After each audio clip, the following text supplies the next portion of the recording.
مسافرین پرواز 313 دقایق پیش از خاکرها عبور کردیم و همکنون در آسمان کربلا هستیم.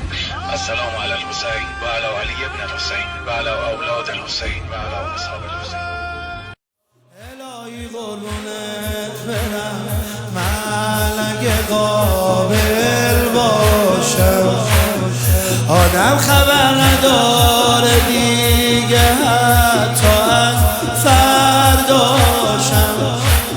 یه 40 میام ولی یه سال توی رویا، لحظه دیدار پای ذریح در اومد، اشکم گرفت جلو چشمامو، اشکامو نمیبخشد تو قلبم،